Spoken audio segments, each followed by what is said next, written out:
Envy creeps in when you least expect it. You're scrolling through social media, and there it is, someone's perfect vacation, their flawless achievements, that shiny new car. Suddenly, your own life feels smaller, like you're falling behind. But what if envy didn't have to control you? 2,000 years ago, the Stoics cracked the code on this toxic emotion. They didn't have Instagram, but they understood human nature, and their timeless wisdom gives us 25 powerful ways to disarm envy before it poisons our peace. This isn't just philosophy, it's a battle plan for reclaiming your confidence and contentment. Let's dive in. Here's something counterintuitive. What if the quickest way to disarm envy is to visualize losing the very thing you crave? The Stoics called this negative visualization, and Seneca was its champion. Imagine envying your friend's luxurious house. Now picture it crumbling to dust, their wealth gone, their status erased. Suddenly, that envy loses its sting. Why? Because when we strip away the illusion of permanence, we see these things for what they are: fleeting, fragile, and far less important than we imagined. Seneca wrote letters urging his friends to do this exercise daily, not to dwell on loss, but to wake up to gratitude for what they already had, the person you envy. Their success could vanish tomorrow. Your health, your relationships, the roof over your head, those are your real treasures. Negative visualization doesn't just shrink envy, it magnifies contentment. And that's a trade worth making. Here's how to put negative visualization into practice. It's simpler than you think and takes just minutes a day. Start by picking one thing you envy, maybe your coworker's big promotion. Instead of stewing over it, close your eyes and imagine this. Their new role comes with crushing stress, sleepless nights, and a strained marriage. Picture them regretting the trade-offs. Suddenly, that promotion doesn't seem so enviable, does it? You've just exposed envy's trick. It only shows you the highlight reel. Now shift focus to what you do have. Write down 3 things in your current job that bring you ease, maybe a flexible schedule, great teammates, or a project you genuinely enjoy. The Stoics kept journals for this exact purpose. Today, you can use your phone's notes app. Every time envy flares up, counter it with this 2-step mental reset. First, strip the coveted thing of its glitter, then spotlight the hidden gifts in your own life. Within weeks, you'll catch envy faster, dismantle it quicker, and feel a deeper appreciation for the path you're actually on. That promotion, it's just one slice of their story, and yours is still being written, full of its own unseen victories. Epictetus dropped a truth bomb 2,000 years ago that still shuts down envy today. He drew a line, a simple but brutal one, between what's yours to control and what isn't. Your effort, yours; your integrity, yours; but someone else's fame, wealth, or accolades, not even slightly. That's the dichotomy of control. Think about the last time envy gnawed at you. Was it over their effort or just their outcome? Outcomes are externals, like weather. You wouldn't burn with jealousy because someone else got sunshine while you got rain. So why do it with careers, relationships, or possessions? The Stoics called this misalignment irrational, because pouring energy into what you can't change is like shouting at the ocean to calm down. Here's the pivot that changes everything. Redirect that same energy inward. Your colleague got the recognition you wanted. Control your response, refine your skills, seek feedback, or even congratulate them sincerely. That's agency. That's power. Envy tricks us into obsessing over their highlight reel while our own potential gathers dust. Marcus Aurelius scribbled in his journal, "The happiness of your life depends on the quality of your thoughts." Not your neighbor's salary, not your friend's engagement ring, your thoughts. Every second spent craving externals is a second stolen from building what's actually yours: character, resilience, the quiet dignity of self-mastery. Try this tonight. List 3 things sparking envy lately, then label each. Can I control this? When the answer's no, draw a line through it literally. The act itself is a Stoic ritual, a declaration that what lies beyond that line isn't worth your peace. Over time, your mind starts doing this automatically. Their success stops feeling like a threat and becomes what it always was, background noise. Your life, that's the main event. Let's turn philosophy into action, because knowing the dichotomy of control isn't enough. You need to use it. Grab a notebook or open a blank document. This is where we weaponize Epictetus' insight. Start by dividing the page into two columns. What's mine on the left, what isn't on the right. Now think of a recent envy trigger. Maybe your cousin's dream wedding or a rival's viral social media post. Where does it belong? Their wedding, right column, utterly outside your control. Your reaction, left column, 100% yours. The act of writing this down does something profound. It forces your brain to confront the absurdity of envying what you can't influence. Here's the twist, don't stop there. For every item in the what isn't column, write one small action you can take to strengthen what is yours. Envious of someone's follower count. Shift focus to creating content that excites you. Obsessing over a friend's vacation photos. Plan a local adventure that aligns with your budget. The Stoics weren't passive, they were strategists. This exercise transforms envy from a distraction into fuel for your own growth. Visual learners, imagine this. Your envy is a tangled knot, the what isn't column. That's you snipping away the threads you'll never unravel. The what's mine column, that's where you weave something new, something sturdier than comparison. Repeat this for a week, and you'll catch yourself mentally sorting envy into columns before it even takes root. That's the power of practice. Epictetus didn't just teach this, he lived it. A former slave who became one of history's greatest teachers, not by fixating on others' freedoms, but by mastering his own mind. If that's not proof this works, what is? Marcus Aurelius faced this daily ruling an empire while watching others flaunt their wealth, their victories, their seemingly effortless lives, his secret weapon against envy. Amor Fati, love of fate, not just accepting your path but embracing it with passion. Picture two people stuck in traffic. One fumes, white-knuckling the wheel, obsessed with the lanes moving faster around them.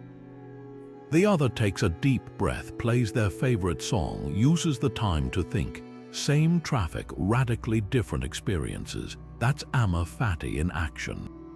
Now apply this to envy. When you resent someone's success, you're essentially shaking your fist at the universe, demanding, why them and not me? But Marcus would ask a different question. How does their success actually interfere with my ability to live well? Spoiler, it doesn't. Nietzsche later took this further, arguing that loving your fate, flaws, setbacks, and all is the ultimate act of rebellion against comparison.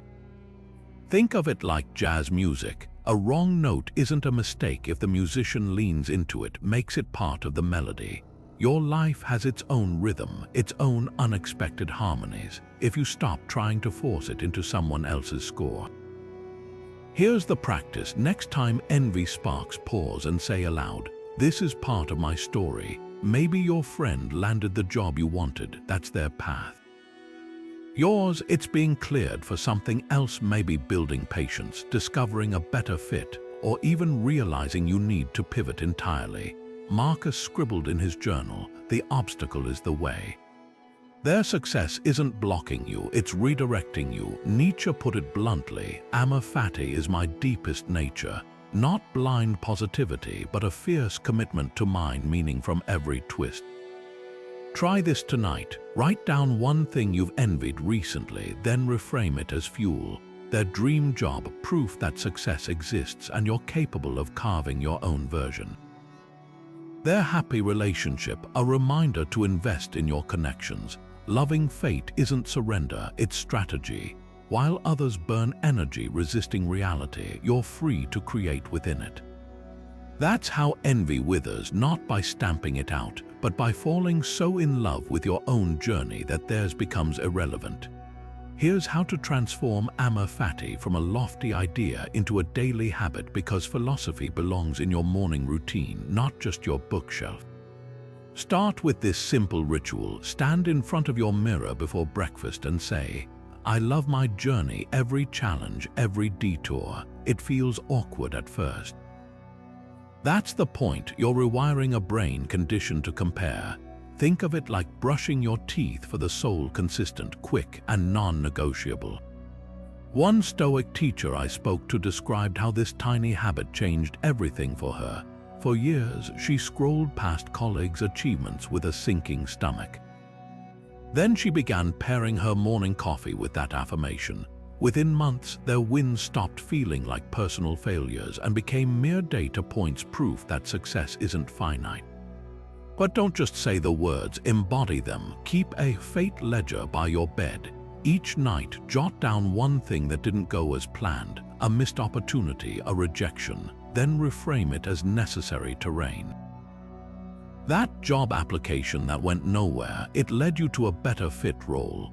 The friend who drifted away, space opened for deeper connections. The Stoics didn't just accept fate, they interrogated it, mining every event for hidden value. For visual learners, try this tactile twist. Grab 10 coins and label each with a setback you've resented, someone else's promotion, their perfect home, even your own past mistakes. Hold them tight, then place each one down while whispering, "This too served me." Physical rituals cement ideas faster than thoughts alone. The coins become anchors, reminding you that every envy-inducing moment was a fork in your road, not theirs. The magic isn't in the words or the coins, it's in the repetition. Neurons that fire together wire together. Soon, you'll catch yourself auto-correcting envy in real time. Traffic jam, extra time to listen to that podcast. They got the spotlight. My turn will come, or something better will. That's Amor Fati in the wild, not denial, but a stubborn insistence that your path, with all its potholes, is the only one that could have made you you. And that's worth loving. There's a quiet revolution happening in how we measure success, one that Musonius Rufus, the Stoic teacher who shaped Epictetus, understood centuries ago.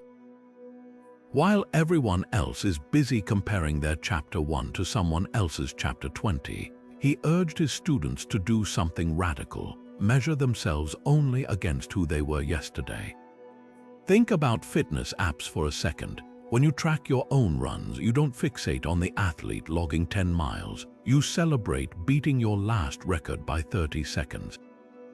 That's the shift. Envy thrives when we use others as yardsticks, but it starves when we focus on personal progress. Musonius put it bluntly in his lectures, no one becomes better by looking sideways. Not at their neighbor's harvest, not at their rival's trophies. True improvement comes from confronting your own starting line. Say you're envying a colleague's public speaking skills. The Stoic move: pull up a video of your first shaky presentation and compare it to your most recent one. That glow of pride when you spot your growth. That's the antidote to envy. It's not about being the best, it's about being better than you were. Here's how to apply this today. Grab your phone and open the Notes app. We're creating a progress ledger. List 3 areas where envy usually strikes: career, skills, relationships. Under each, jot down one tiny win from the past month. Maybe you negotiated a small raise, finally nailed that guitar chord, or repaired a strained conversation. These are your private victories, the ones social media never sees. The magic happens when you review this weekly.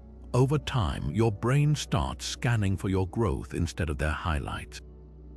Like a runner watching their pace improve, you'll crave that internal high, the one no external comparison can give or take away.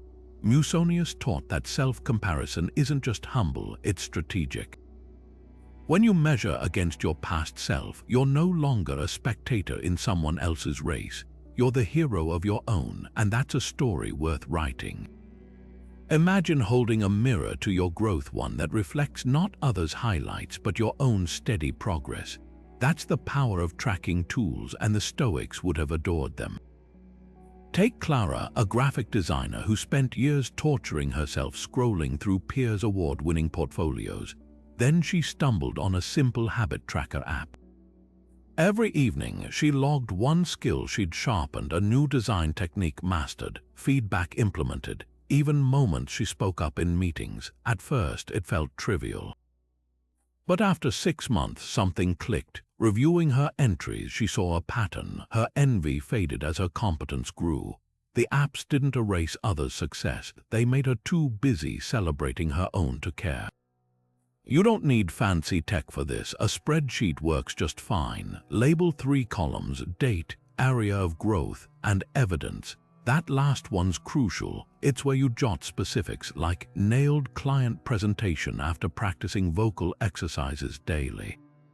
Concrete proof beats vague affirmations every time. The Stoics were obsessive journalers. Modern tools just digitize their wisdom. For those who thrive on visuals, try this hack. Create a growth timeline on your bedroom wall. Post sticky notes for every small win, learning a software shortcut, reaching out to a mentor, even resisting the urge to compare for a full day. Over weeks, those notes form a mosaic of progress no Instagram post can rival. Clara's breakthrough came when her timeline revealed an unexpected truth. The months she'd spent envying others' creativity were the same months her own skills plateaued. The moment she shifted focus inward, that's when her original style emerged, the one that later landed her biggest client. Here's the kicker: tracking isn't about vanity. It's about visibility. Envy thrives in the fog of forgetfulness, making you overlook how far you've come. But when you document growth consistently, you're left with irrefutable proof, not of where others are, but of how relentlessly you're moving. The Stoics knew this. What's measured improves, wrote Seneca. Not what's worshipped, not what's resented, what's measured. Your turn. Pick one tool, an app, a journal, even voice memos, and start tonight. The first entry might feel small. That's fine, so was Clara's until it wasn't. Here's a radical idea. What if the key to crushing envy wasn't resisting it, but replacing it with something far more powerful? The Buddhists call it mudita, sympathetic joy. Picture this: your best friend lands their dream job. Instead of that familiar pang of "why not me?" you feel genuine excitement, as if their win is your win.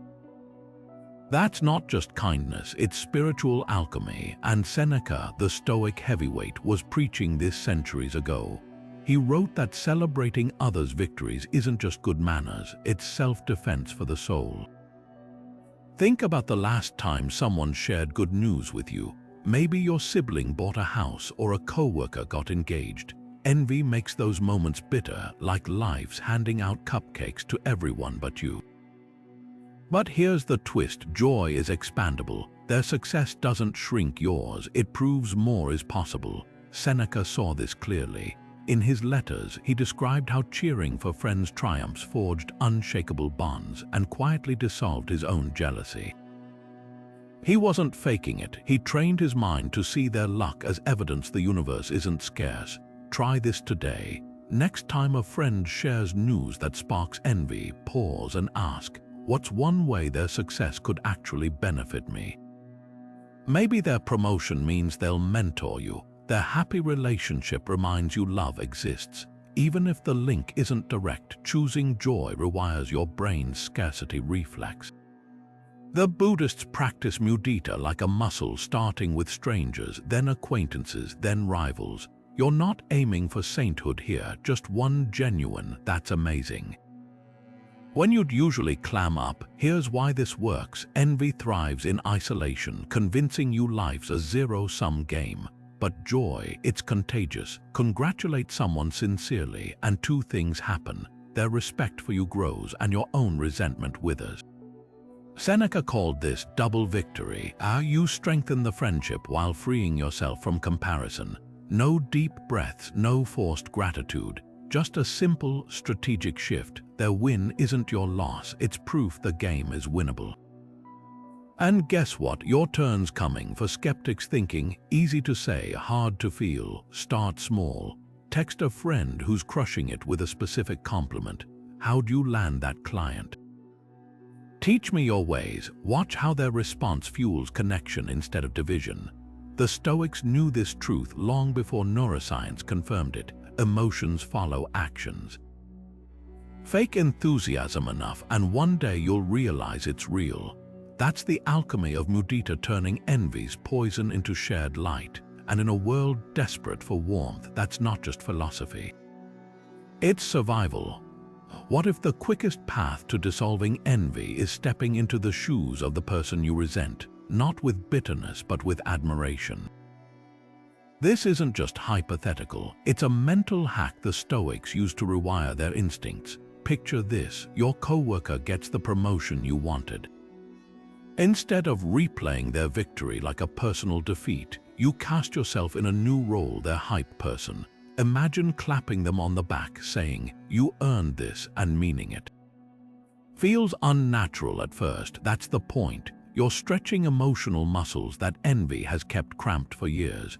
Here's why this works. Envy thrives on distance, the illusion that their success exists in a separate universe from yours. But when you actively celebrate them, you bridge that gap. You see their effort, their sacrifices, and suddenly, their win isn't a cosmic slight against you. It's a human achievement you can learn from. Marcus Aurelius modeled this in his reign. He surrounded himself with advisors more brilliant than himself, not to torment his ego, but to remind himself, excellence isn't a threat, it's a masterclass. Your challenge starts today. For 1 week, pick someone you'd normally envy, a social media connection, a friend, even a sibling, and perform one act of genuine praise. Not passive likes or hollow emojis, specific, spoken admiration. How do you develop such a confident speaking style? Or, your discipline with savings is inspiring. Any tips? This does two things. It disrupts your brain's envy loop, and it often surprises the other person into sharing insights you can use. The Stoics called this turning poison into medicine. For skeptics thinking faking praise feels manipulative, consider this: sincerity is a skill. The first few times might feel mechanical, but neuroscience shows that actions shape beliefs, not the other way around. Keep practicing, and one day you'll catch yourself feeling real warmth when they succeed. That's the alchemy of role play. You start pretending and end up transforming. And here's the secret bonus: people sense when you're truly in their corner. Doors open, mentorship opportunities arise, the colleague you praised for their presentation. They might just recommend you for the next big project. Envy isolates, celebration connects. So play the role until it's no longer an act, until you realize cheering for others doesn't dim your light, it adds to the glow. There's a sobering truth that cuts through envy like nothing else. Everything you covet, every shiny object that makes your chest tighten with desire, is already fading. Marcus Aurelius scribbled this reminder in his private journal: soon you will forget all, and all will forget you, not as pessimism but as liberation.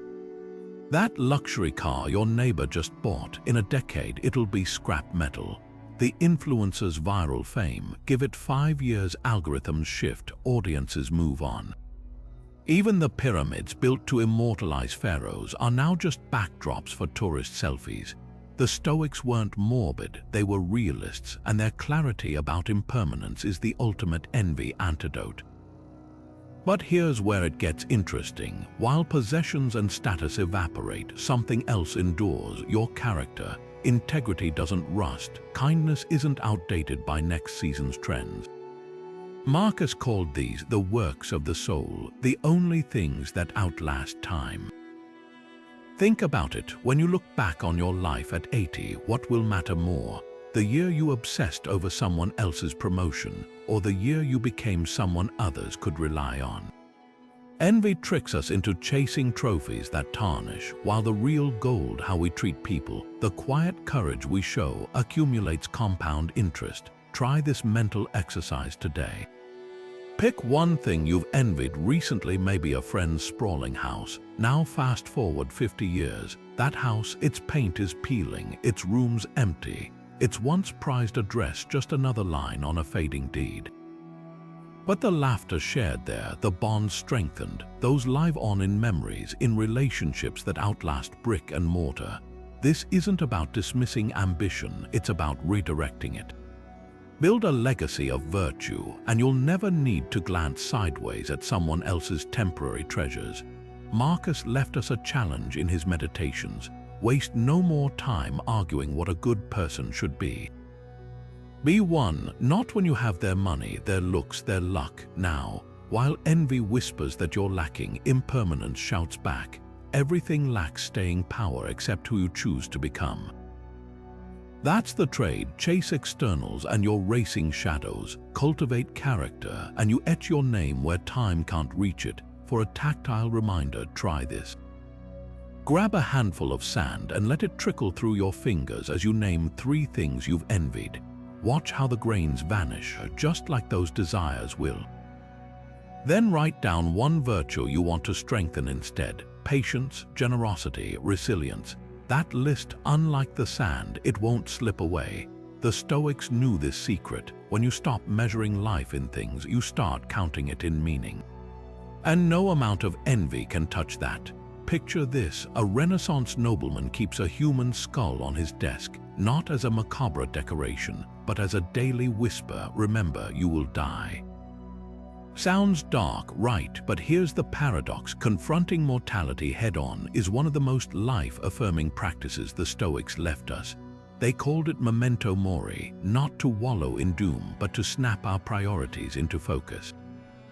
When envy creeps in, this exercise cuts through it like nothing else. Close your eyes for a moment. Imagine holding your own funeral, not to dwell on sorrow, but to clarify what truly matters. Who's there? What are they saying about the life you lived? Notice how no one mentions the car you drove or the job title you chased. They talk about your kindness, your courage, the quiet moments you showed up when it counted. That's the power of mortality meditation. It peels away envy's illusions, revealing a truth. On death's doorstep, no one wishes they'd spent more time coveting someone else's life. History's greatest minds kept Memento Mori close. Roman generals had slaves whisper, "Remember, you are mortal," during victory parades to curb arrogance. Victorian mourning jewelry wove hair from the deceased into lockets, not to depress the living, but to inspire them to live fully.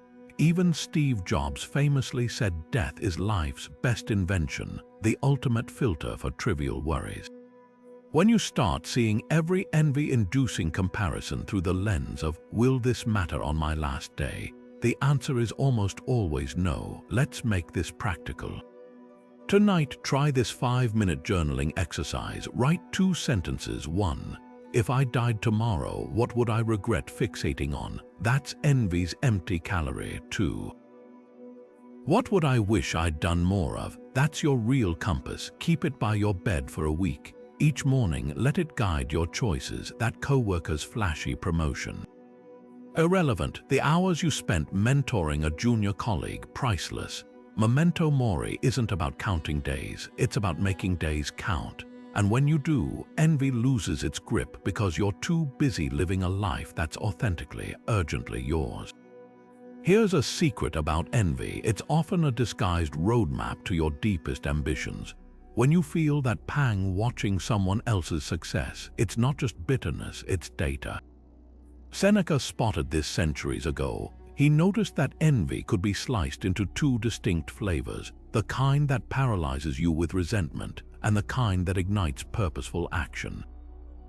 The first he called invidia, a toxic stew of bitterness. The second, emulatio, the disciplined art of turning admiration into fuel. Think about the last time envy stung you.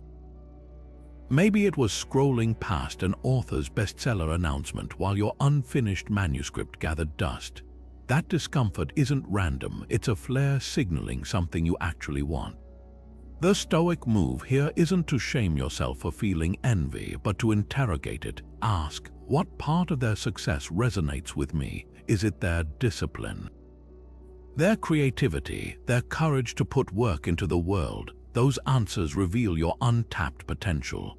Seneca wrote letters urging his students to study the people they envied, not to covet their rewards, but to reverse engineer their habits. Here's how to put emulatio into practice. Grab a notebook and divide a page into 2 columns. On the left, list 3 people or achievements sparking envy lately. On the right, jot down 1 actionable quality behind each, something you could start cultivating today. For example, envied a colleague's confident public speaking. Actionable quality: joining a local Toastmasters group. This flips envy from a dead end into a GPS coordinate. The key difference: destructive envy whispers, "They have what I lack." Constructive emulation asks, "What can I learn from their path?" History's greatest creators used this deliberately. Michelangelo didn't sulk over rival sculptors, he studied their chisel techniques. J.K. Rowling didn't resent established authors, she dissected their plotting methods. The Stoics recognized this truth long before modern psychology confirmed it. Envy's energy is neutral. It's your choice whether to let it corrode or catalyze. Tonight, try this reframe. Instead of muting that friend whose achievements make you twinge, send them a message. "Your work on specific project inspired me to finally start my own." Watch what happens. Often, they'll offer advice because people rarely refuse requests framed as tributes. That's emulatio in the wild, transforming a rival into a reluctant mentor and envy into momentum. The next time that familiar green-eyed monster stirs, greet it not as an enemy, but as a brutally honest coach pointing to the weights you've been avoiding. Lift them. The irony: as you build your version of their strength, the envy fades not because you've surpassed them, but because you've finally started racing toward your own finish line. Let's turn that envy into a blueprint for action, because feelings are just data awaiting to be decoded. Think of envy like your phone's GPS rerouting you after a wrong turn. It's not scolding you, it's showing you where you actually want to go. Here's how to mine that signal for gold. Grab a pen. We're building your Envy to Goals worksheet right now. Divide a page into 3 columns. 1. What I envy. Be brutally honest. Their freelance freedom, their artistic confidence, their tight-knit friend group. 2. Why it resonates. Dig deeper. Is it their freedom you crave, or the idea of controlling your time? Their confidence or the courage to share your own art. 3. My next step. 1 tiny, doable action. Research freelance platforms. Post 1 original sketch online. Text 2 friends to plan a reunion. This isn't just busy work, it's cognitive behavioral therapy meets Stoic pragmatism. By forcing envy through this filter, you expose its core, a signpost to your unlived potential. I spoke with Maya, a graphic designer who envied a rival's viral portfolio. Her worksheet revealed the truth. She didn't want their fame. She wanted the guts to share her own bold designs. 6 months after acting on that insight, her first major magazine feature. For those who thrive on structure, here's a pro tip: assign deadlines to column 3. Sign up for a Skillshare class on branding by Friday. Envy thrives in vagueness, specificity starves it, and if you're thinking, but what if my envy is petty? Good, petty envy is clarity in disguise. Coveting someone's designer bag might actually signal a buried desire to feel successful. Your action step. Maybe opening a savings account labeled Treat Myself Fund. No judgment, just progress. The ancient Stoics had a saying, the obstacle is the way. Your envy isn't a roadblock, it's the road. This worksheet is your shovel. Dig into it and you'll uncover the path you've been ignoring. Not toward their life, but toward the version of yours you've been too distracted to build. So tell me, what's 1 envy trigger you'll dissect today? The answer might surprise you.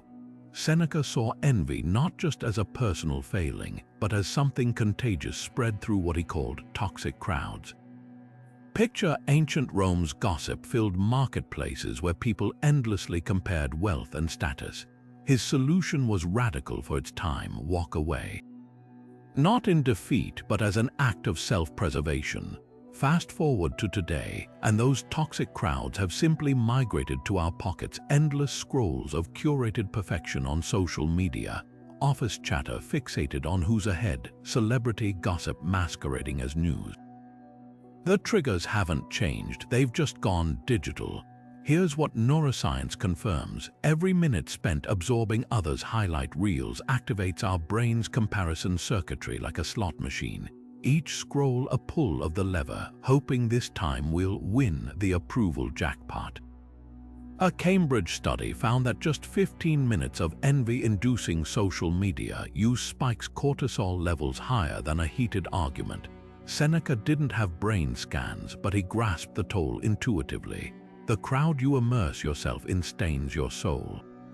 But this isn't about swearing off technology, it's about strategic pruning. Start with a simple audit, which accounts leave you feeling drained rather than inspired. That influencer flaunting luxury hauls, the coworker who turns every conversation into a humble brag marathon, mute, unfollow, or when possible step away physically. One marketing executive I coached did this experiment. For a month, she logged out of LinkedIn after 30 minutes daily.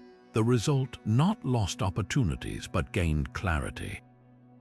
I stopped measuring my career in someone else's milestones, she told me. That's Seneca's wisdom in action, creating space for your own standards to breathe. For relationships, apply the same filter. There's a telling exercise from cognitive therapy. After time with certain people, ask yourself, do I feel energized or depleted? Envy's accomplices often disguise themselves as friends, the ones constantly emphasizing gaps in your life while flaunting their own victories. That doesn't mean cutting them off cold turkey. It might mean shifting interactions from weekly brunches to occasional texts. The key isn't isolation, it's curation. Follow accounts that showcase growth, not just glitter.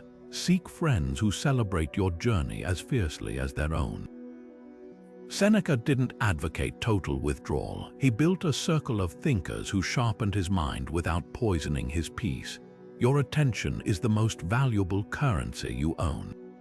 Spend it where it yields returns, not regret. And if that means missing a few viral trends or gossip cycles, consider it the cost of buying back something far more precious. Your ability to see your own life clearly, undistorted by comparison's funhouse mirrors. Let's make this practical, because knowing you should detox from envy triggers is one thing. Actually doing it is where the magic happens. Here's your 7-day challenge to reset your digital habits Stoic style. Day 1, the audit. Open your social apps and scroll normally, but this time note how each account makes you feel. Does that travel blogger inspire wonder or leave you restless? That acquaintance who constantly flaunts promotions, does their feed motivate or deflate? No judgments, just awareness. By sunset, mute 3 accounts that drain more than they give. Day 2, replace the void. Every time you instinctively reach for your phone today, substitute just one scroll session with 5 minutes of Seneca or Marcus Aurelius. Keep a paperback in your bag or bookmark Stoic quotes on your browser. Ancient wisdom acts like an antidote. It recalibrates your sense of what truly matters. Day 3, nature's algorithm. Social media hijacks our dopamine with endless novelty. Today, retrain your brain by taking a 20-minute walk, no headphones, no podcast. Notice how the rustling leaves or distant laughter replace the artificial highs of notifications. The Stoics revered nature as the original teacher of perspective. Day 4, the comparison fast. For 24 hours, avoid mentioning others' achievements. No. Can you believe they got that house? No. Why does she always? Redirect conversations to ideas or shared experiences. This isn't about silencing praise, it's about breaking the mental habit of measuring against others. Day 5, curate your inputs. Follow one new account that aligns with emulatio, perhaps a philosopher's page, a skill-building channel, or someone documenting their growth honestly, filters-free. Envy thrives on illusion. Inspiration grows in soil of authenticity. Day 6, the gratitude scroll. Before bed, review your camera roll instead of your feeds. Pick 3 personal moments: a hard-earned win, a quiet morning, a laugh with friends, and sit with the warmth they bring. Epictetus taught that contentment isn't found in acquiring more, but in fully appreciating what's already yours. Day 7. Reflect and recommit. Journal one page answering what faded when I stopped feeding it attention. Maybe the envy over that coworker's success dulled once you stopped stalking their LinkedIn. Or perhaps you discovered hidden time for that hobby you'd postponed. This isn't about living offline forever. It's about reclaiming sovereignty over your attention. The Stoics didn't reject society, they chose their influences wisely. Your focus is finite. Spend it where it returns light, not shadow. By week's end, you won't just have muted accounts, you'll have unmuted your own voice. The one comparison had been drowning out all along.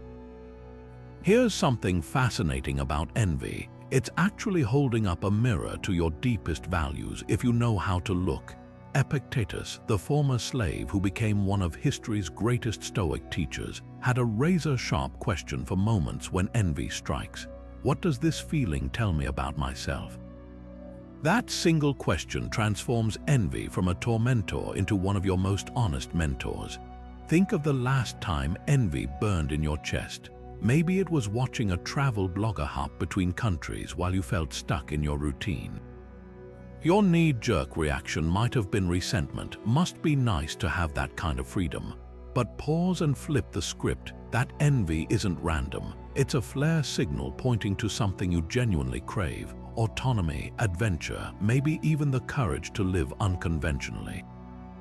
The Stoics didn't suppress emotions, they decoded them. Your envy isn't the problem, it's the raw data your subconscious is handing you, saying, hey, this matters to us. Let's make this practical. Grab a sheet of paper and draw a line down the middle. On the left, write 3 recent envy triggers, specific moments where someone else's life made yours feel lacking. On the right, answer Epictetus's question for each. What does this reveal about what I value? For example, envied, a friend's sabbatical abroad, reveals I prioritize experiences over possessions and need to plan my own meaningful breaks.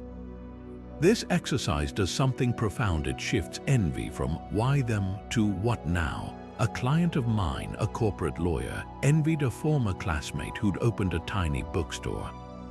His worksheet exposed a buried truth. He didn't actually want to sell books, he missed creativity. 6 months later, he launched a legal podcast blending his expertise with storytelling.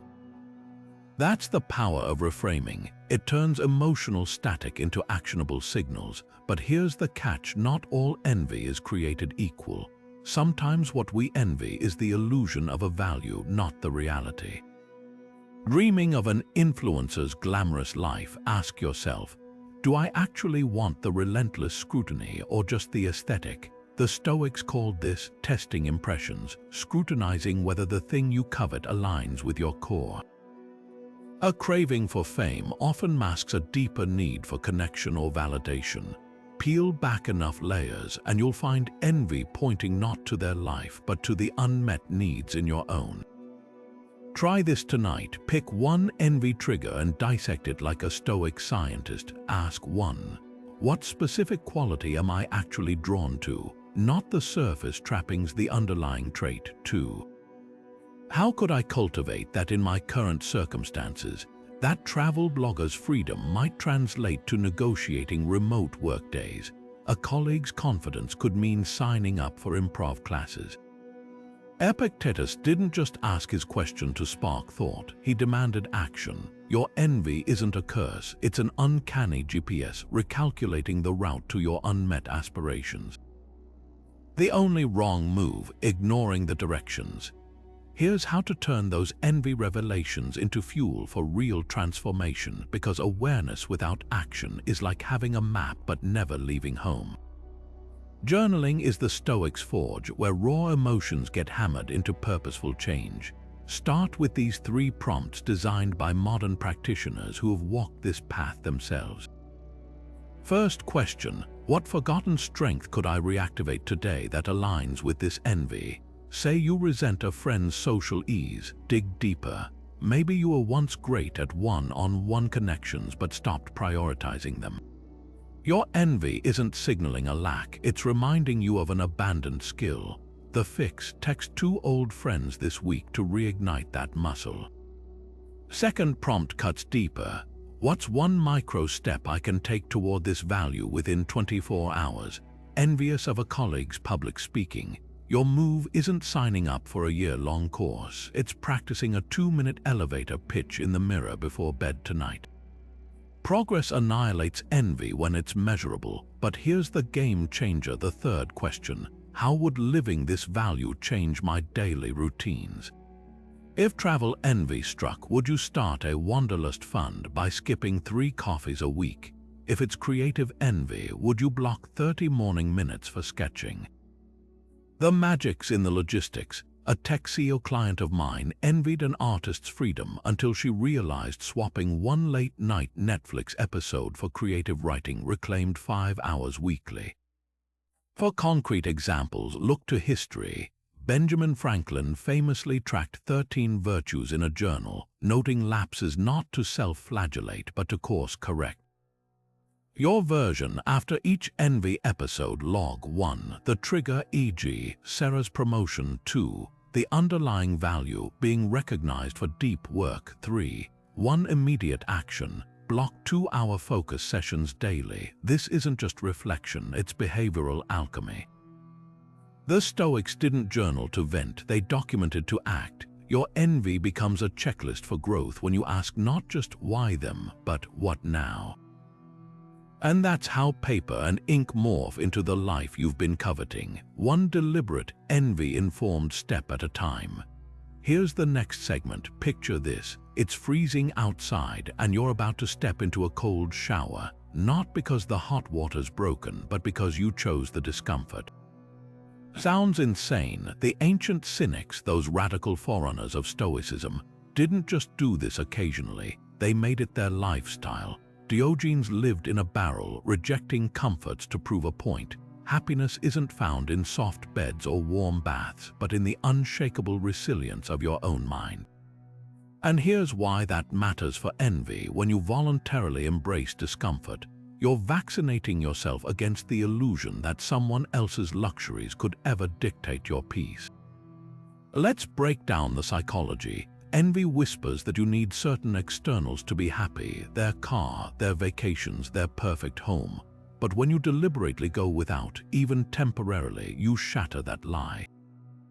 Seneca, who inherited this wisdom from the cynics, would periodically sleep on the floor, wear threadbare clothes, or skip meals, not to punish himself but to rehearse poverty, to prove he could thrive without the very things others desperately chased. He wrote, "Set aside certain days to strip yourself of comforts and learn the measure of your strength." That's the antidote to envy, knowing deep in your bones that your worth isn't tied to possessions. Start small. Skip dinner once a week, not for dieting, but to remind yourself hunger passes. Take a cold shower and notice how the initial shock gives way to exhilaration. Leave your phone at home during a walk, resisting the itch to document the moment. Each time you choose discomfort, you're flexing a muscle that envy can't touch, the certainty that you're more than your circumstances. Modern science backs this. Studies on voluntary hardship show it boosts emotional resilience. Participants who practiced intermittent fasting or cold exposure reported higher life satisfaction, not because they suffered more, but because they feared deprivation less. That's the cynic legacy. Freedom isn't having everything, it's knowing you'll be fine without it. So tonight, try this experiment. Before bed, swap your pillow for a rolled-up towel. When the discomfort nags you, lean into it. That friction, that's envy's grip loosening. Because once you've slept fine without a down pillow, why obsess over someone else's silk sheets? The Stoics didn't shy from discomfort, they weaponized it. And in a world screaming that more is always better, that's the quiet rebellion envy can't corrupt. Here's how to put Stoic resilience into practice without moving into a barrel like Diogenes. Think of it as training wheels for discomfort. This week, we're launching #Stoic Week Challenge, a 7-day gentle boot camp to rewire your relationship with envy by flexing your enough muscle. No ice baths or sleeping on floors, just subtle shifts to remind yourself that comfort is overrated and contentment is underrated. Day 1 starts with something deceptively simple, the no complaint fast. For 24 hours, catch yourself every time you're about to gripe about traffic, weather, or that slow coffee line and pivot. Instead of "this line is ridiculous," try "an extra minute to pause isn't so bad." Notice how often envy masquerades as complaint. "Why do they get the good parking spot?" becomes "I'm grateful to walk a little farther." Midweek, tackle the delayed gratification drill. That afternoon snack you crave, postpone it by 30 minutes. The urgent text you're itching to send, sit with it for 5 extra breaths. This isn't about deprivation, it's about reclaiming agency over impulses. Studies show that practicing small delays strengthens the prefrontal cortex, the same brain region that quietens envy's "I want it now" tantrum.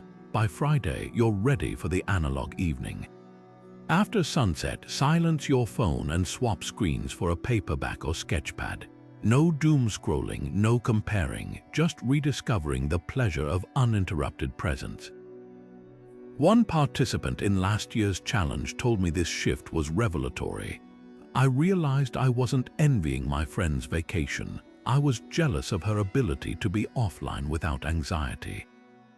The grand finale, the intentional inconvenience: take the stairs instead of the elevator, handwrite a letter instead of emailing, wear your less favorite shirt. Each tiny no to ease builds a louder yes to self-mastery. As Seneca noted, difficulty shows what men are. These micro-challenges reveal that envy loses its grip when you stop equating comfort with happiness.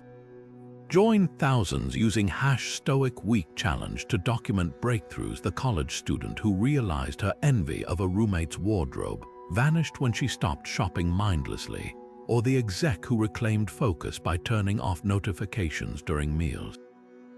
The goal isn't to glorify hardship, but to prove something radical. You're already equipped to thrive without the things you've been conditioned to crave. And that realization, it's freedom no luxury can match. Alexander the Great conquered empires before turning 30, his name etched into history as the ultimate symbol of success. But here's what envy doesn't show: the man who slept with a dagger under his pillow, fearing betrayal even from friends. The ruler who, in Plutarch's words, wept when there were no more worlds to conquer, not from triumph but from emptiness. That's the Stoic secret to disarming envy. Pull back the curtain on the lives we idolize, and you'll often find their glory came at costs we'd never pay. Plutarch's Lives, the ancient world's deepest biography collection, was a Stoic handbook for this very reason. It paired famous figures side by side, not to glorify them, but to expose the hidden trade-offs. Julius Caesar's political dominance, it cost him his closest allies' trust. Marie Antoinette's lavish court, it isolated her from the people who'd eventually demand her head. The pattern is brutal but freeing. Every envied life has receipts, and they're rarely worth the price. Try this exercise today. Pick someone whose success stings, maybe a celebrity CEO or an ultra-fit influencer. Now research beyond the highlights. Dig into interviews where they admit sleepless nights, fractured relationships, or creative burnout. A tech founder might confess, "I missed my daughter's first steps for a board meeting." A model might reveal, "I haven't eaten carbs in 5 years." Suddenly, their perfection looks less like a dream and more like a contract you'd refuse to sign. History's most admired figures knew this truth. Marcus Aurelius, despite his imperial power, wrote in Meditations, "Alexander the Great and his stable boy were leveled by death." No amount of conquest spared him from life's ultimate democracy, mortality. That's the perspective shift. Studying lives isn't about dismissing achievement, but about discerning what truly aligns with your values. For a modern twist, keep a hidden costs journal this week. Each time envy flares, document 1. The person's visible success. Founder sold company for millions. 2.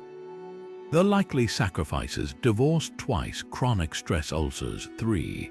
whether you'd accept that trade. No, I value family dinners over private jets. The Stoics didn't study Plutarch to wallow in others' flaws. They did it to clarify their own non-negotiables. Because when you see the strings attached to every glittering prize, envy loses its power. And that's when you're free to pursue a life that's not just impressive, but yours, full of the priorities you chose, not the ones comparison tricked you into wanting. Take Beyoncé, one of the most celebrated artists of our time. From sold-out world tours to Grammy walls and billionaire status, her public image is the definition of having it all. But let's apply some Stoic sunlight to this carefully curated picture. In her 2013 documentary Life is But a Dream, she revealed something startling. I have sacrificed everything. Sometimes I feel like my soul has been tarnished.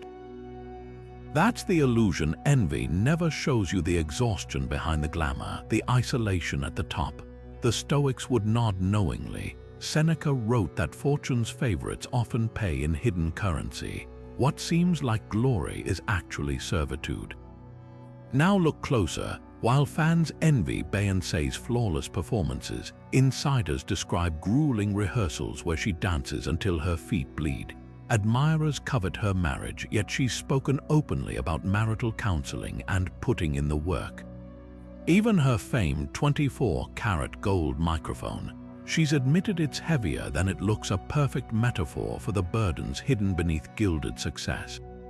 Marcus Aurelius warned about this exact deception. The things you covet have their own masters. That mansion, its mortgage, owns someone. That fame, it answers to public opinion. Here's how to use this insight. Next time envy flares over a celebrity's highlight reel, play a mental game of what's behind the filter. 1. Research the receipts. Read beyond headlines. Beyoncé's Renaissance film shows her icing injured knees post-performance. No hype, just reality. 2. Spot the trade-offs. Every hour spent perfecting craft is an hour not spent with family. That's physics. Even icons can't bend time. 3. Ask the Stoic question: would I accept their stress to have their status? If the answer's no, your envy just lost its fuel. Plutarch's Lives did this with Roman emperors, contrasting their public triumphs with private despair. Modernize the exercise. Compare Elon Musk's Twitter battles to his admission of loneliness on Joe Rogan's podcast, or Rihanna's billion-dollar empire to her confession that Fenty Beauty was born from exhaustion with unrealistic standards. The pattern never changes. What we covet externally often costs internally. Try this tonight. Pick one enviable figure and find 3 interviews where they drop the facade. A CEO admitting burnout, an athlete discussing chronic pain, a beauty influencer revealing editing tricks. Write these truths next to their Instagram posts in your journal. Suddenly, their curated life stops being a yardstick and becomes a cautionary tale.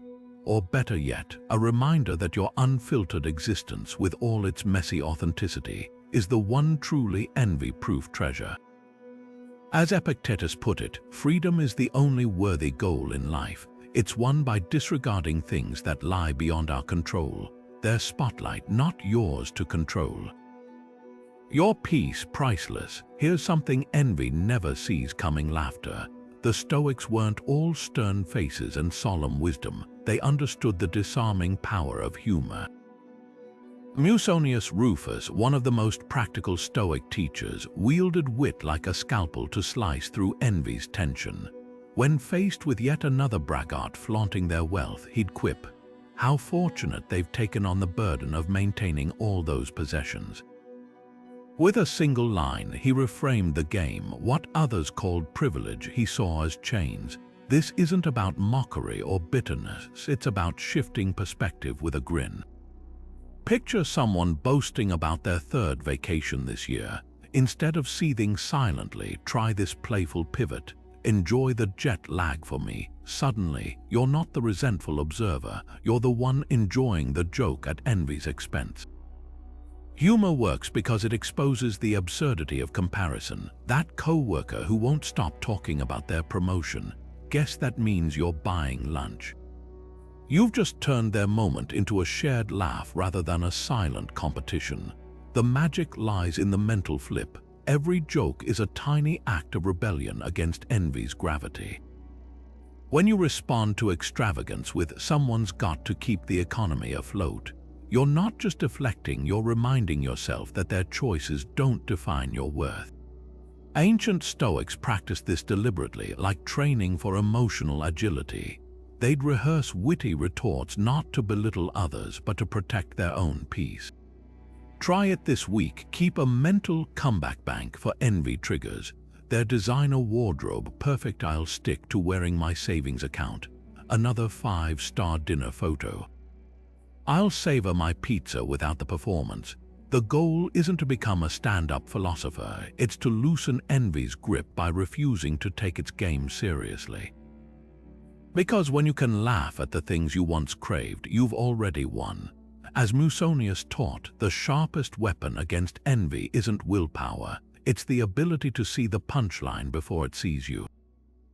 Here's a fun way to take that Stoic humor and turn it into real-world medicine for envy. Let's write some satire. Imagine crafting a letter to the person you envy, but with a twist. You're going to exaggerate every detail until it becomes absurd. Picture this: "Dear perfect neighbor, I'm writing to express my deep admiration for your immaculate lawn, which I'm convinced you groom with tiny scissors at 3 a.m. Truly, your grass puts the gardens of Versailles to shame. Please teach me your ways so I too may achieve this level of botanical tyranny." Suddenly, that envy doesn't sting, it's ridiculous. This exercise works because it forces your brain to spotlight how irrational envy actually is. The Stoics loved exposing life's absurdities. Lucian of Samosata wrote entire satires mocking the rich and powerful, not out of malice, but to reveal how fleeting their status really was. Your version: grab a notebook and pen a mock complaint letter about whatever's triggering you. Envious of a friend's promotion. Dear CEO in the making, your ability to attend meetings that could have been emails is truly inspiring. Do you sleep in a power suit? I bet your coffee mug says World Domination Planner. By the time you finish, you'll be laughing, and that's the point. Laughter dissolves envy's power by revealing its childish core. For extra impact, try reading these aloud to a trusted friend or even recording them. Hearing your own words magnify the absurdity makes it tangible. One client did this with her sister's perfect Instagram life. How do you achieve such flawlessness? Do you hire sunlight to hit your avocado toast just right? Are your children actually robots? And realized her envy had been targeting a fictional character, not a real person. The key is specificity. Don't just say, "Your life's great," drill down. Your ability to brew artisanal kombucha while coding an app and teaching your toddler Mandarin is clearly evidence of alien DNA. The more outlandish, the better, because when you can laugh at the caricature you've created, the real person loses their hold over your peace. Seneca was right. Anger and envy dissolve under mockery. So go ahead, write that letter, not to send it, but to free yourself, and who knows, you might just discover your inner satirist in the process. Marcus Aurelius had a blunt observation about envy. It often festers in empty spaces, in minds unoccupied by meaningful work. Picture two artists in the same studio, one obsessively checking rivals' sales on her phone, the other lost in the flow of mixing colors. Who do you think feels more fulfilled? The difference isn't talent, it's attention. The Stoic emperor wrote in his private journal, "Work is therapy against the disturbances of the soul." He wasn't talking about mindless busy work, but the kind of labor that absorbs you so completely, there's no mental bandwidth left to tally someone else's trophies. Modern psychology confirms this. Studies on flow state show that when people immerse themselves in purposeful tasks, whether coding, gardening, or playing an instrument, their brains stop comparing and start creating. Envy thrives in idle moments, whispering, "Look what they have," while focused work shouts back, "Watch what I can do." Think of it like this: a sculptor chiseling marble isn't jealous of the quarry owner's wealth. Her hands are too busy revealing the statue inside the stone. But here's the pivot: Stoic work isn't about grinding yourself into exhaustion to avoid feelings. It's about choosing projects aligned with your values so effort feels like devotion, not drudgery. A baker rising before dawn to perfect sourdough isn't envying the cafe down the street. Her satisfaction comes from the craft itself. Marcus called this the joy of the deed, the intrinsic reward of doing something well regardless of applause. When you find that sweet spot where labor feels like legacy, envy can't find a foothold. Try this recalibration today. List 3 tasks that make time disappear for you, maybe sketching, solving puzzles, or organizing data. Now block 90 minutes this week to dive into one. Phone off, comparisons muted. Notice how afterward, the achievements of others feel less like threats and more like signposts in a landscape where you too are moving. That's the alchemy of purposeful work. It doesn't just distract from envy, it transmutes it into momentum. As Marcus scribbled in Meditations, the best revenge is to be unlike him who performed the injury. In this case, the injury is envy's theft of your focus, and the revenge is creating something so uniquely yours, comparison becomes irrelevant. For those thinking, but my job feels meaningless, here's the Stoic hack: redefine work beyond the paycheck. A barrister can focus on brightening strangers' mornings. An accountant can take pride in bringing order to chaos. Even folding laundry becomes meditation when you do it with presence. The goal isn't external validation, it's the quiet dignity of showing up fully. Because when you're genuinely engaged, whether scrubbing floors or composing symphonies, you're too busy living your life to covet anyone else's. And that's when envy finally loses your address. There's a beautiful intersection between ancient Greek wisdom and Japanese philosophy that can transform how we approach envy. It's where Stoicism meets Ikigai, Japan's concept of finding your reason for being. Picture a Venn diagram with 4 overlapping circles: what you love, what you're good at, what the world needs, and what you can be paid for, at the center. Your Ikigai, the sweet spot where passion, mission, vocation, and profession align.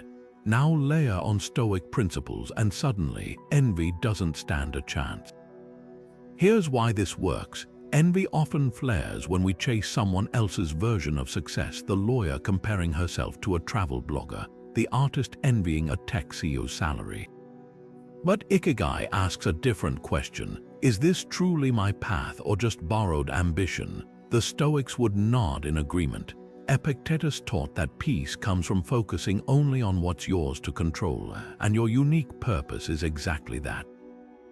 When you're immersed in work that aligns with your core, others' achievements stop feeling like personal slights and become mere detours on a map you aren't following. Let's make this practical. Grab paper and draw your Ikigai circles.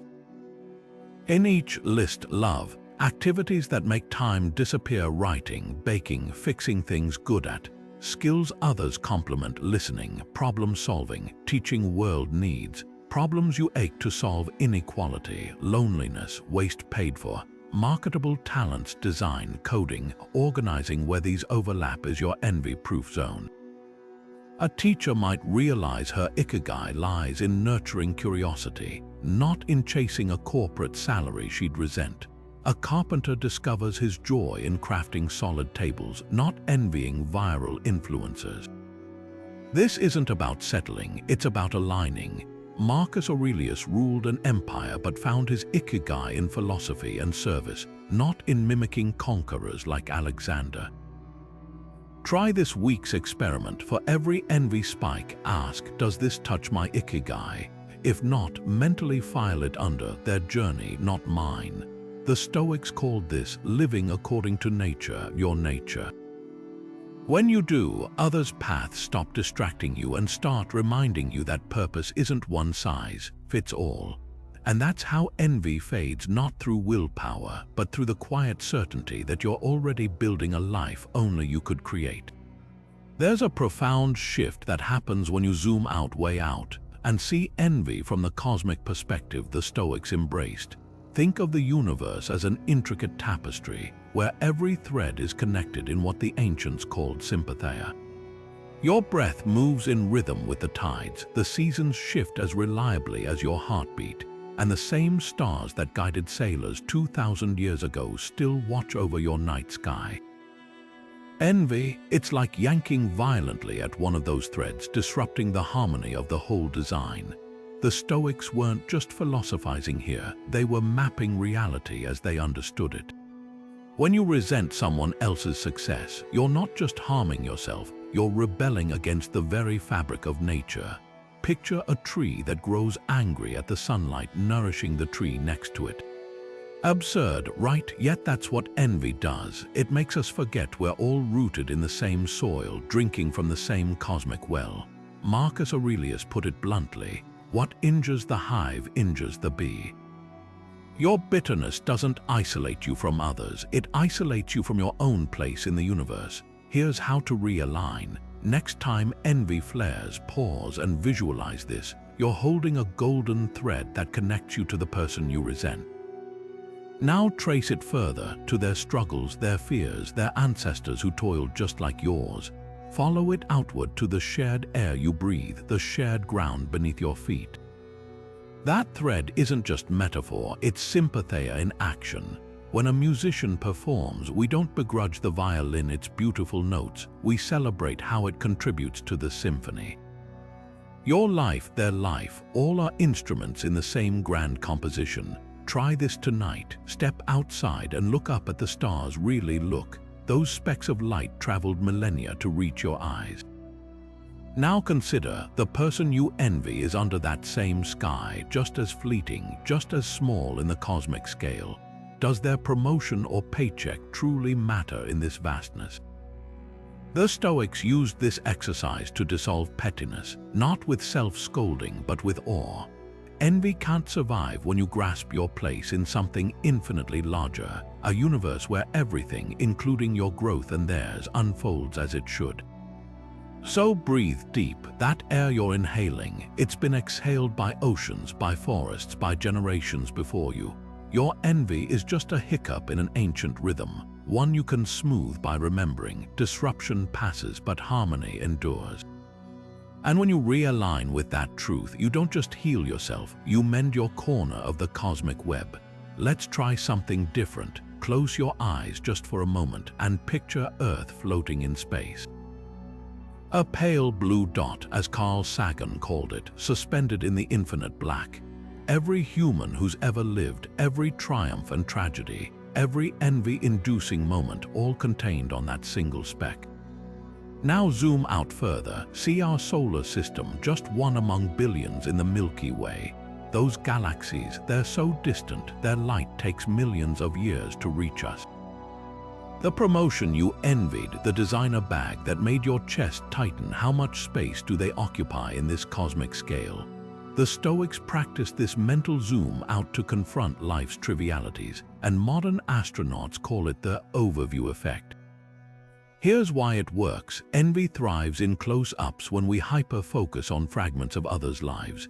But expand the frame and suddenly their achievements become stardust, beautiful but fleeting.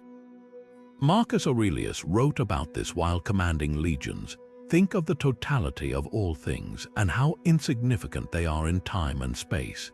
He wasn't dismissing ambition, he was recalibrating perspective.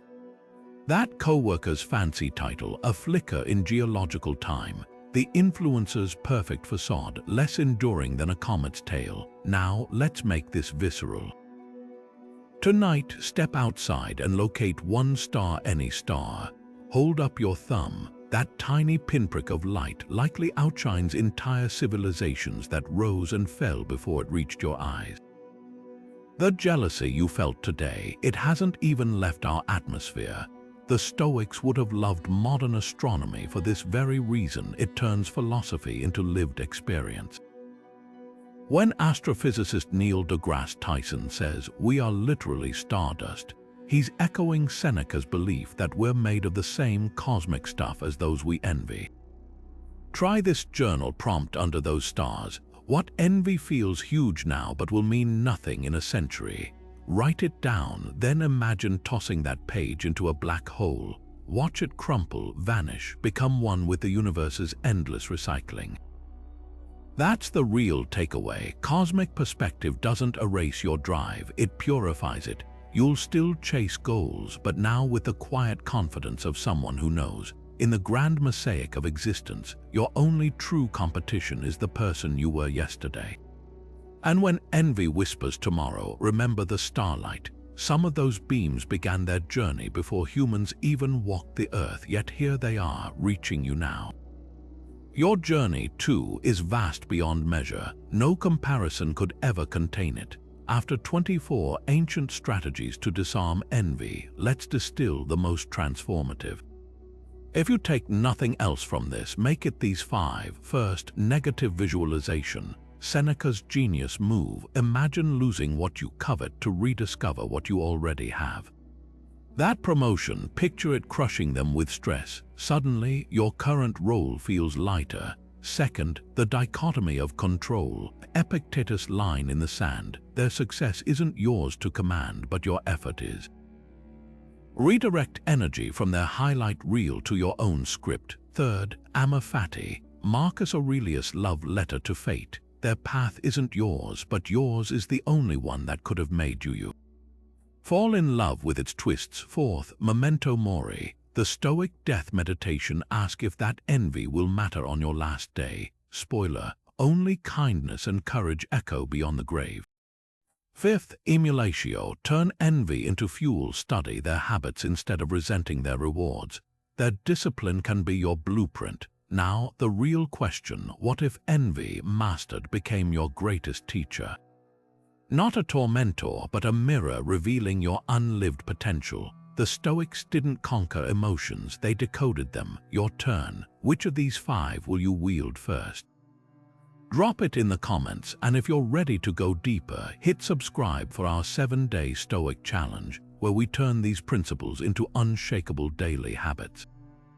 Because the antidote to envy isn't less ambition, it's clearer vision, and that's power no one can take from you.